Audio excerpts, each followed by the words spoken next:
देखिए, हाल ही में यूजीसी ने अपने 2012 के नियमों में कुछ बदलाव किए हैं और ये बदलाव इस वजह से हुए थे कि कई जगह ऐसी शिकायत देखने को मिली विश्वविद्यालयों के अंदर, केंद्रीय विश्वविद्यालयों के अंदर, जहां पर कई जगह जहां पर जाति सूचक जो चीज़ है, जो शब्द हैं, उनका इस्तेमाल किया जा रहा था। और जिस तरीके से कई ऐसी शिकायत आई, उसके बाद जो है पायल तड़वी और रोहित वेमुला जैसे केस देखने को मिले और जिसमें सुसाइड हुआ और उनकी मौत हो गई। उसके बाद में जो है पिटीशन डली और कोर्ट तक मामला पहुंचा और कोर्ट ने एक तरीके से कहा कि जिस तरीके से ये विश्वविद्यालयों में जातीय, नस्ल और जो है रंग भेद और जिस तरीके से जो विकलांग दिव्यांग लोग हैं उनके ऊपर इस तरीके के जो शब्दों का इस्तेमाल किया जाता है, उसकी वजह से कहीं ना कहीं बहुत सारी चीज़ें देखने को मिलती हैं। उसके बाद जो है एक ग्रांट कमेटी बैठती है और कमेटी जो है एक जो है पूरा एक तरीके से यूं कहे पूरा निचोड़ निकाल करके देखती है कि कितने विश्वविद्यालयों में कितने कितने केसेस आते हैं। उसके बाद देखा गया कि बड़े तौर पर केस देखने को मिल रहे थे। उसके बाद जो है 2012 के नियमों में बदलाव किया गया और ये ड्राफ्ट कमेटी जो है बैठी, जिसमें ड्राफ्ट कमेटी में बीजेपी के भी सांसद थे और जो है कांग्रेस के भी थे और अन्य पार्टियों के भी सांसद जो है SC ST OBC को शामिल किया गया है और जनरल कास्ट को जो है हटा दिया गया। यानी कि अब एक पक्ष ये कह रहा है कि जनरल कास्ट पर ही सारी चीज़ें डाल दी गई हैं कि शायद जनरल कास्ट जो है इन शब्दों का या इन सब चीज़ों का वो इस्तेमाल करता है। तमाम जो है देश में ये लगातार मामला चल रहा है। एक पक्ष जो है इसके पक्ष में है और एक जो है पक्ष जो है इसके विरोध में है। लगातार विरोध देखने को मिल रहा है। हम राजस्थान विश्वविद्यालय के प्रांगण गेट पे खड़े हुए हैं, जहाँ पर आज हस्ताक्षर अभियान चलाया जा रहा है इस बिल के समर्थन को लेकर। तमाम यहाँ पर लोग हैं, उनसे हम बातचीत कर लेते हैं। स्टूडेंट हैं सर, क्या ये जो बिल आया है, यूजीसी ने नए नियमों में अपना जो है बदलाव किया है? देखिए, मैं केवल इतना कहूँगा कि जो भी लोग इसका विरोध कर रहे हैं, कृपया आप उस बिल को पढ़ लीजिए। वो बिल स्पष्ट जो है वो केवल किसी एक वर्ग की बात नहीं करता, वो सभी वर्गों की बात करता है, चाहे उसमें SC हो, ST हो, OBC हो या EWS हो। वो ये कहता है कि जिसके साथ भी जाति के नाम पे या वर्ग के नाम पर अगर हिंसा होती है, उसका अत्याचार होता है, तो उन सब लोगों को बचाने के लिए ये बिल है। और इस बिल में केवल एक वर्ग की बात नहीं की है। जिस तरीके से रोहित वेमुला कांड हुआ, तमाम तरीके के लोग जो जातीय हिंसा के शिकार है, उन लोगों की वजह से ही हिंसाओं को रोकने के लिए, कैंपस को हिंसा मुक्त करने के लिए, जाति मुक्त करने के लिए, अत्याचार मुक्त करने के लिए यूजीसी नियम लाया है। आपको इसको पढ़ना चाहिए और इत्मीनान से पढ़ना चाहिए, तो सब लोगों की शंकाएं अपने आप खत्म हो जाए कि ये बिल किसी भी वर्ग का विरोध नहीं करता है। ये बिल केवल और केवल सब लोगों को कहता है कि जाति के नाम पर कैंपस में कम से कम हिंसा ना हो, कोई विरोध नहीं हो। इसको लेकर ये बिल समर्थित है। अब एक तबका ये कह रहा है कि क्या ये साबित होगा, अगर मान लीजिए अगर किसी ने कोई जाति सूचक शब्द या कुछ भी कहा और सपोज दैट वो गलत नहीं हुआ, तो इसकी जांच कैसे होगी? देखिए, कमेटी है ना, उसके लिए कमेटी है। कोई भी अगर किसी को शिकायत है तो उसके लिए भी कमेटी है। अगर किसी को लगता है कि मेरे पे गलत कार्रवाई है, उसके लिए भी कमेटी है। तो कमेटियां सब डिसाइड करेगी और कमेटी में केवल एक वर्ग या एक जाति के लोग नहीं होंगे, उसमें लोग होंगे और ज़्यादातर उसमें जो है वो प्रोफेसर्स ही होंगे। तो जब शिक्षक पर आपको ये भरोसा है कि वो हमें अच्छी शिक्षा दे रहा है और बिना जातिगत भेदभाव के शिक्षा दे रहा है, तो आप उसके फैसलों को भी मानिए। किसी के साथ कोई अत्याचार नहीं होगा, कोई विरोध नहीं होगा। आप इस एक्ट को लागू होने दीजिए ताकि कोई दूसरा रोहित वेमुला ना बने, इसलिए ये एक्ट जरूरी है। जनरल तबका ये कह रहा है कि कहीं ना कहीं इसमें ये नहीं डाला गया है कि उस पर क्या कार्रवाई होगी जिसने झूठ अगर निकला उसका। तो देखिए, शिकायत अगर निकली है तो कोर्ट में ही जा सकता है ना आदमी। अगर मेरे खिलाफ कोई गलत बात की जा रही है तो मैं अपनी खिलाफ बात के लिए मानहानि का दावा कर सकता हूँ, सुप्रीम कोर्ट तक जा सकता हूँ। तो बहुत सारे नियम है। ये नियम पुराने जो चल रहे नियम को उनको कंक्लूड करते हुए केवल एक नया ड्राफ्ट बना है और इसका केवल उद्देश्य इतना सा है कि कोई दूसरा रोहित वेमुला ना हो, प्रिया ना हो, कोई और व्यक्ति ऐसा ना हो कि राजस्थान विश्वविद्यालय या किसी और कैंपस में भी किसी के साथ जातिगत भेदभाव हो, जातिगत हिंसा हो, उन चीज़ों को मिटाने के लिए। तो किसी में अगर कोई गड़बड़ है, पहली बार आया है, अगर कुछ ना कुछ गड़बड़ होगी या कोई ऐसा कॉज लगेगा तो धीरे धीरे उसमें अपडेट भी कर लिया जाएगा, लेकिन आप लागू तो होने दीजिए। अभी से आप उसका विरोध कर रहे हैं, ये गलत है। देखिए, कहीं ना कहीं एक पक्ष जो विरोध में है और एक पक्ष जो है समर्थन में है। लोग जर्नल समाज ये कह रहा है कि ओबीसी को शामिल कर लिया गया, एससी एसटी तो थे ही पहले, और अब सबसे बड़ी चीज़ ये है कि उसमें जो पहले जुर्माना था, यदि कोई झूठ बोलता है और झूठ पकड़ा जाता है, उसका झूठा आरोप लगाता है, उस पर जुर्माना था, कड़ी कार्रवाई थी। तो क्या वो कार्रवाई अब होगी क्या? देखिए, ये एक्ट इससे पहले 2012 में भी था, अब 2026 में आया है। तो इतना मजबूत एक्ट क्यों आया है? क्या जाति के नाम पर जो भेदभाव हो रहा था वो कम हुआ है, ज़्यादा हुआ? आंकड़े ये कह रहे हैं, संसद की कमेटी ये कह रही है, यूजीसी खुद कह रही है कि आंकड़े बढ़े हैं। 118% मुकदमे इस प्रकार का भेदभाव बढ़ा है। तो इसको ख़त्म कैसे किया जाए? और ये उसमें जो कमेटी है उसमें बाकायदा है कि भाई किन लोगों के द्वारा किनका शोषण किया जाता है या अत्याचार किया जाता है। विश्वविद्यालयों में कौन लोग टीचिंग और नॉन टीचिंग में काम कर रहे हैं, किस प्रकार का न्याय किया जाता है जाति के नाम पर, एकेडमिक के नाम पर, भाषा के नाम पर, नस्ल के नाम पर, लिंग के नाम पर। तो उन लोगों से बचाव करने के लिए ये है, जो हिंसक घटनाएं हो रही हैं, कोई सुसाइड कर लेता है, जैसे पायल तडवी ने किया, रोहित वेमुला ने किया, सांकला ने किया, तो उन लोगों का अगर ऐसा कोई मजबूत एक्ट होता तो वो अपनी बात कहीं कहते तो उनकी बात सुनी जाती, और सुन के जो लोग अत्याचार कर रहे हैं उन पे कहीं ना कहीं कोई कार्रवाई होती। कार्रवाई भी अगर नहीं हो रही है, क्योंकि कानून तो 2012 में भी था, इम्प्लीमेंटेशन सही नहीं हुआ, तो कहीं ना कहीं उसकी बात को सुना जाता है और उसका बचाव तो होता ना, और बचाव नहीं हुआ तो इसलिए उसने सुसाइड किया। तो ये चीज़ें 118% बढ़े हैं तो इनको कम करने के लिए ये एक्ट आया है, और इसमें किसी के खिलाफ नहीं है। अगर कोई ये कहे कि इस प्रकार का बराबरी का हक सबको मिलना चाहिए, और कोई व्यक्ति दूसरा आके ये कहे कि नहीं ये गलत है, तो वो विरोध क्यों कर रहा है? कहीं ना कहीं वो ज़्यादा ले रहा है, या फिर वो ये मानता है कि इन लोगों को बराबरी का हक नहीं है, नहीं देना चाहिए। ऐसा तो नहीं है ना कि कोई किसी के कहने में, बहकावे में आके विरोध कर रहा है। या तो वो उसके पास है, वो देना नहीं चाहता, या फिर लोगों को, नीचे के लोगों को बराबर उठते हुए नहीं देखना चाहता। दो ही बार कारण है। तो ये विश्वविद्यालय के आंकड़े कह रहे हैं कि 45 जो सेंट्रल यूनिवर्सिटी है उसमें एक एससी, एक एसटी, 4 वाइस चांसलर ओबीसी के। तो हेड ऑफ इंस्टीट्यूट कौन है? फिर आप टीचिंग में आओ, प्रोफेसर कितने खाली है? ओबीसी, एसटी, एससी के तो लगभग 70% खाली हैं वो प्रोफेसर के पद, एसोसिएट के लगभग 60 हैं, और असिस्टेंट प्रोफेसर के 50% पद खाली हैं। लेकिन फिर भी इसमें ये जोड़ा गया कि आर्थिक रूप से कमजोर, यानी कहीं ना कहीं इसके साथ महिला तो किसी भी वर्ग की हो सकती है, कोई जरूरी थोड़ी है कि वो उच्च वर्ग की महिला है तो उसके साथ अत्याचार नहीं होगा। उसी के वर्ग का व्यक्ति अत्याचार कर सकता है, दूसरे वर्ग का अत्याचार कर सकता है, तो वो बात कहेगी कहाँ? वो उस कमेटी को कहेगी। कमेटी में कौन होंगे? कमेटी में प्रोफेसर भी होंगे, हेड ऑफ इंस्टीट्यूट भी होगा, छात्र भी होंगे, शिक्षाविद भी होंगे, और इन जो कैटेगरी का नाम है एससी, एसटी, ओबीसी, महिला, दिव्यांग, जो विकलांग है, उनका प्रतिनिधित्व होना अनिवार्य है।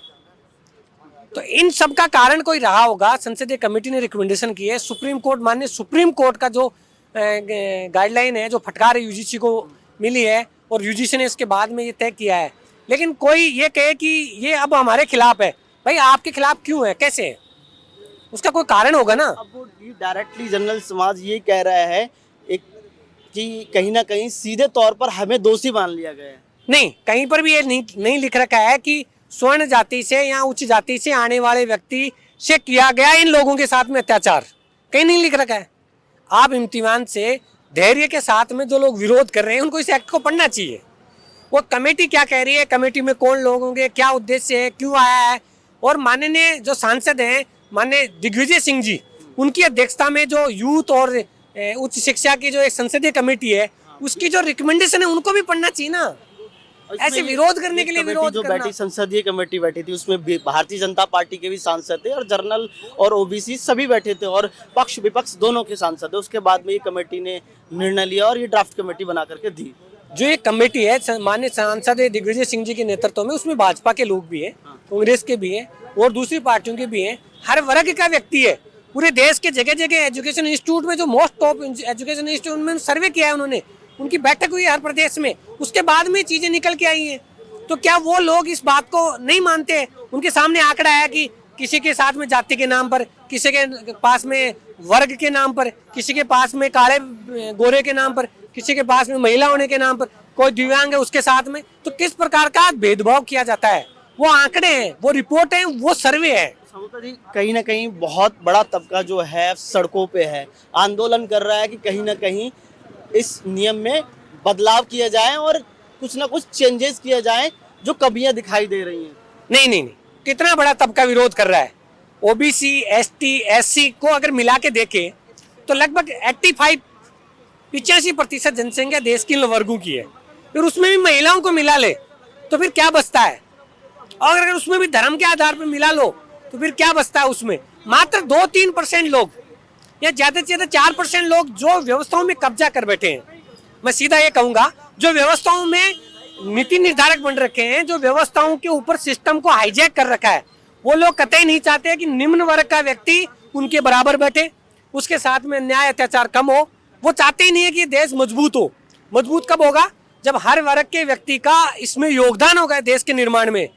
80% जनसंख्या का योगदान नहीं है, फिर कह रहे हो कि विकसित भारत बनेगा। कैसे बन जाएगा विकसित भारत?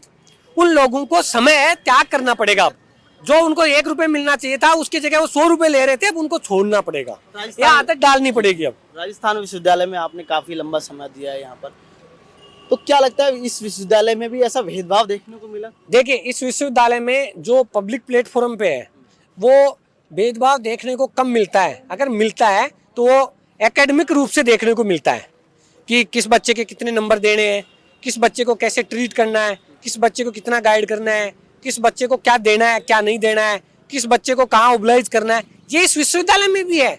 और जाति इस देश की मूल भावना है, चाहे आप उसको आज स्वीकार करो चाहे मत करो, लेकिन उसके आधार पर भेदभाव होता है।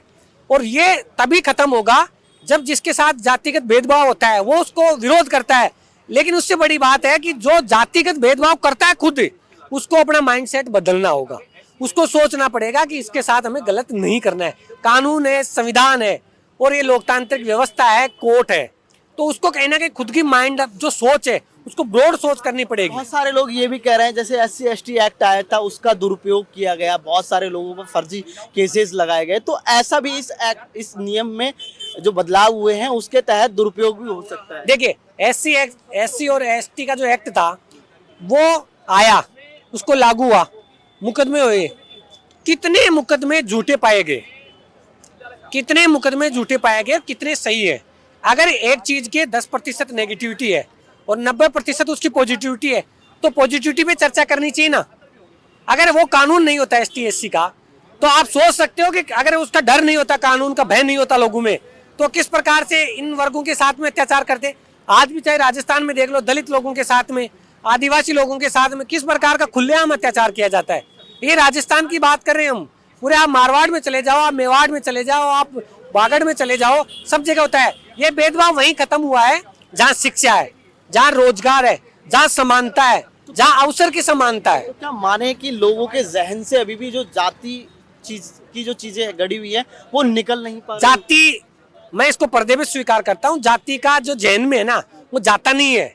जाति को का जहन में जो होता है उसको खुद को निकालना पड़ता है। जिसके साथ भेदभाव होता है वो उसको महसूस करता है, लेकिन जो करता है उसको पता रहता है, लेकिन वो कहीं ना कहीं अपनी हायरार्की की वजह से उसको एक्सेप्ट नहीं करता है। एक्सेप्ट करना चाहिए, लोगों को बराबरी का हक देना चाहिए।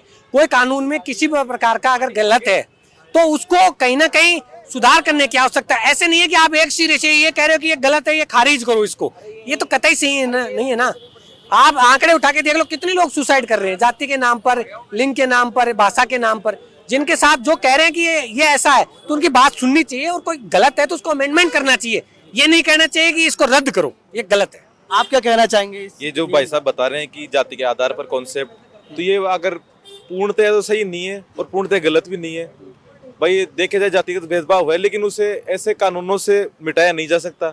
उन पर ऐसे क्या क्या चेंजेस करनी चाहिए फिर? अब ये जो यूजीसी का ये नया कानून आया तो इसके भाई अब ये कुछ सकारात्मक पॉइंट भी है, लेकिन नकारात्मकता ज्यादा है इसकी। क्या नकारात्मकता क्या है? भाई आप ये देख रहे हो कि एक अगर कोई लगा देता है छोटा सा, भाई ये जनरल कैटेगरी का है, इस पे मतलब वो 4 सीट लगा देते हैं तो उसको तुरंत अंदर किया जाएगा, उसका नाम भी बाहर नहीं आएगा। और पहले गिरफ्तार ये है ना कि जांच कमेटी बैठेगी, पहले जांच कमेटी बैठेगी, लेकिन वो फंस तो जाएगा कहीं ना कहीं। अगर पढ़ने वाला लड़का है उसे अगर आप अंदर कर दिए तो आगे का उसका भविष्य लगभग नकारात्मक ही हो जाएगा। नहीं तो अब ऐसे कैसे मान लिया जाए कि इस बंदे ने, इस व्यक्ति ने आरोप यानी कि गलत नहीं कहा है इसको, ये भी तो कैसे मान लिया जाए? भाई देखो, यूनिवर्सिटी में अगर पढ़ते हैं तो छोटी मोटी लड़ाई वगैरह सबसे होती रहती है, वो तो आपको पता है भाई, वो उसमें जाति वर्ग नहीं देखा जाता। अगर किसी ने मान लो वैसे ही लगा दिया तो उसमें सर दिक्कत हो सकती है, मेरा तो यही मानना है। तो क्या लग रहा है कि कुछ चेंजेस होने चाहिए आपके अब चेंजेस तो कमेटियां ये नए नए आंदोलन हो रहे हैं, वो क्या सजेस्ट करते हैं तो वो 90% लोग कह रहे हैं कि ठीक है, ये सब कुछ सही है, समानता का अवसर मिलेगा, सबको समझ समान नहीं मिलेगा, लोग एक भाई दूसरे वो से रहेंगे। बात जनरल कैटेगरी की आ गई भाई, जनरल कैटेगरी 10-20% इतना ही है। और लेकिन अगर उन पे अत्याचार हो गया तो भाई और लोग तो देख रहे हैं भाई हमारे पे तो नहीं हो रहा, चलो ठीक है जनरल वालों पे हो रहा है, तो इसका ये भी एक मतलब मजबूत स्तंभ है कि भाई और भाई ओबीसी नहीं आ रहा, एसटी नहीं आ रहा, एससी नहीं आ रहा, तो उनके पक्ष की बात हो गई, इस कारण भी ये चीज है। आपका कहना ये है कि जो बरसों से चला आ रहा है कि जनरल कैटेगरी इस तरीके से ये माहौल चलता आ रहा, तो आपका कहना वही है? भाई ये देखो हर चीज में अग्रता ही विजेता है, जो ज्यादा मेहनत करता है वही आगे रहता है। आप जैसे पॉलिटिक्स में देख लो, अब पॉलिटिक्स में जो ज्यादा मेहनत कर रहा है वही विधायक है, एमएलए, सांसद, वही है सब कुछ। और इसके आधार पर अगर नहीं भाई आरक्षण से चलो किसी को कुछ तो फायदा हो रहा है, लेकिन ऐसे कानून आ जाता है तो जनरल कैटेगरी का तो ऐसे मालूम मरण ही हो गया है एकदम। भाई साहब कह रहे हैं कि कहीं ना कहीं जनरल कैटेगरी पे बड़ा एक तरीके मेरा एक सवाल है इस भाई से, इसमें जनरल कैटेगरी का कोई सवाल ही नहीं है। जो अधिसूचना 13 जनवरी 2026 को निकली, इसमें जनरल कैटेगरी के बारे में कहा गया ही नहीं है, तो कैसे कह सकते हैं ये लोग कि इसका विरोध कर रहे हैं हम लोग? इसमें एससी, एसटी, ओबीसी, महिला, ईडब्ल्यूएस विद्यार्थियों के साथ में अत्याचार होगा, उनके ऊपर लागू है ये अधिनियम। किस तरीके से ये पढ़े लिखे लोग नहीं है, पढ़ते नहीं है अधिसूचनाओं को, किस तरीके से क्या कह रहे हैं लोग? कहने का मतलब ये है कि आप देखिए एनईपी 2020 आई, उसमें लिखा हुआ स्पष्ट कि समता समानता के आधार पर शिक्षा दी जाएगी। आप देखिए कहा गया राष्ट्रीय शिक्षा नीति में कि पूर्ण समता एवं समावेश को सभी शिक्षण संस्थानों में लागू किया जाए, तो यह अधिसूचना उसी पर लागू है।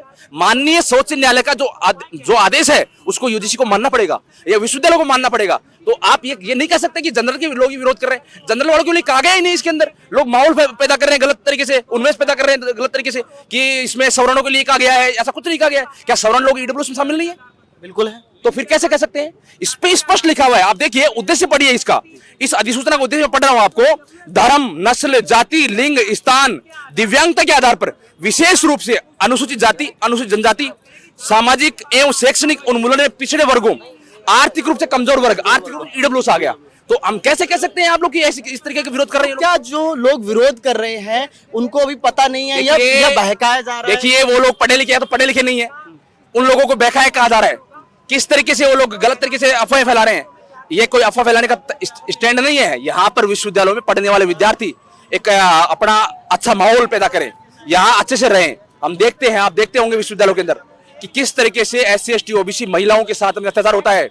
और अब तो ईडब्ल्यूएस आ गया ना, तो ईडब्ल्यूएस की विद्यार्थी के साथ आर्थिक रूप से कमजोर है, उनको भी दबाया जाता है। हम देखते हैं ना, हम शोधार्थी हैं, यहाँ पर विश्वविद्यालयों के अंदर पीएचडी किस तरीके से यहाँ पर बीच में छुड़ा दी जाती है।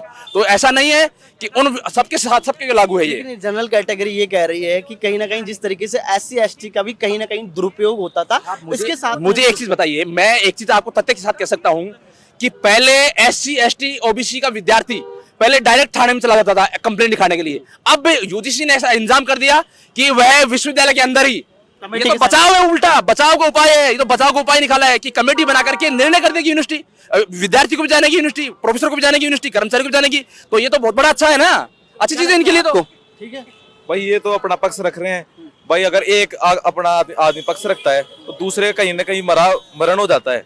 अब ये बता रहे हैं कि भाई एसटी, एससी भाई ईडब्ल्यूएस मिल रहा है, कहाँ लिखा हुआ है? ये मेरे पास मेरी बात सुनो, जनरल लिखा हुआ है इसमें भाई ईडब्ल्यूएस को मिला है तो वो EWS तो मिला, हाँ के आधार पर मिला है, 8 लाख 9 लाख क्राइटेरिया उसके हिसाब से मिला है। तो वो इतना आसान नहीं है भाई, ये बता रहे हैं कि एसटी का वो आपको पता है दुरुपयोग होता है, उसमें क्या है? सुनिए, दूसरी चीज क्या है इसमें, इस अधिसूचना में पीड़ित व्यक्ति की परिभाषा बताता हूं आपको मैं। क्या है पीड़ित व्यक्ति? कौन होगा? जिसके पास इस विनियमों के अंतर्गत शिकायतों संबंधित जुड़े या मामले कोई शिकायत हो, इसमें हुआ है। तो एससी, एसटी, ओबीसी, ईडब्ल्यूएस और महिला और विकलांग, ये सब लोग शामिल है इसके अंदर। कैसे कह सकते हैं आप इस तरीके से धार्मिक उन्माद फैलाने का मामला? क्या लगता है आपको? देखिए जो आपके सामने हुआ ये बिल्कुल इसका भारत के तमाम लोगों को इसका स्वागत करना चाहिए, ये किसी के विरोध में नहीं है। और जो पढ़े लिखे लोग हैं उनका एक नैतिक दायित्व बनता है कि जो नहीं समझ रहा है उनको समझाने का और अपने कर्तव्य प्रति, ये राइट है। आर्टिकल 15 भी हमें राइट देता है, आर्टिकल 17 हमें राइट देता है, आर्टिकल 21 भी बात करता है। ये अगर इसका उल्लंघन कर रहे हैं तो ये ध्यान रखना है, संविधान का उल्लंघन कर रहे हैं और इन लोगों को सबको सम्मान देना चाहिए। और ये जो अनगल जो बयान लोग दे रहे हैं और ये जो ऐसा देश में अभी ऐसा माहौल बना रहे हैं, वो कतई नहीं मनाना चाहिए। ये किसी समाज, किसी तबके के विरोध में नहीं है, ये उन लोगों का हक और अधिकार है जो ये मिला है। और ये आज से पहले की बात, आप देखेंगे 2012 में जब लागू हुआ तो वो भी उसका अपडेट वर्जन इसको आप मान सकते हैं, जब उसका पहले ही विरोध नहीं हुआ। और ये जातिगत जो भेदभाव की बात है तो ये तो आप आए दिन जब अपने न्यूज़पेपर जब आपके सामने चाय के नाश्ते के साथ परोसा जाता है उसमें आप देख सकते हैं कितना ये इनकी समानता की बात करते हैं, वो कितना जगजाहिर है, वो सब आप जगजाहिर हैं। और मैं खुद एक समाज शास्त्र विभाग का छात्र हूँ, तो मुझे मेरा जो अध्ययन है वो जाति, समाज, धर्म और संप्रदाय इन्हीं पर ही है। तो मैं अच्छे से समझ सकता हूँ कि जाति जो भारत की है, जो जाति है वो जाति नहीं है, जो मानसिकता है उनको बदलनी पड़ेगी। और ये एक अच्छा यूजीसी ने एक नियम निकाला है कि जो बच्चे जो सेल बनाई जाए उन पे कार्रवाई की जाए, उसके बाद एक कमेटी बैठाकर सही न्यायोचित उस पर लागू किया जाए कि ये बच्चा सही में ऐसा पीड़ित है या नहीं है, किसी ने इसके साथ दुर्व्यवहार किया है, उसके बाद पुलिस एक्शन लेगी। तो ये तो बहुत अच्छी अहम पहल है और हम स्वागत करते हैं और सभी लोगों को भारतीय होने के नाते इस पहल का और इस नियम का स्वागत करना चाहिए। धन्यवाद। बहरहाल जिस तरीके से कहीं ना कहीं एक पक्ष जो कह रहा था कि नियम जो चेंजेस किए हैं 2012 की गाइडलाइन से वो ठीक है कहीं ना कहीं, क्योंकि बहुत सारे जिस तरीके से केसेस देखने को मिले रोहित वेमुला, पायल तड़वी जैसे, क्योंकि इस तरीके से इन लोगों ने सुसाइड किया था तो कहीं ना कहीं विश्वविद्यालयों में भेदभाव देखने को मिलता था। लेकिन अब जो लोग कह रहे हैं कि इसमें जो है जनरल को शामिल नहीं किया, देखिए इसमें सबको शामिल किया गया है। जिस तरीके से EWS को शामिल किया गया तो EWS में जनरल समाज भी आता है। बहरहाल आप देख सकते हैं कि अब यह है इस बिल के पक्ष में राजस्थान विश्वविद्यालय के तमाम छात्रों ने यहाँ पर सिग्नेचर करके समर्थन किया है और इस जो नियम में बदलाव किए हैं ये कहीं ना कहीं ठीक है। छात्रों का कहना है, विद्यार्थियों का कहना है कि विश्वविद्यालय में इससे समानता, एकता सब जो है मिलजुल कर रहेंगे और कहीं ना कहीं तक ये ठीक है। यूजीसी ग्रांट कमीशन ने जो बदलाव किए हैं वो उचित है और ठीक है और उसके लिए आज जो है हस्ताक्षर अभियान भी चलाया गया है। बने रहिए मेरे सहयोगी राकेश के साथ। मैं आरव सिंह, पॉलिटिकल पंचायत, जयपुर।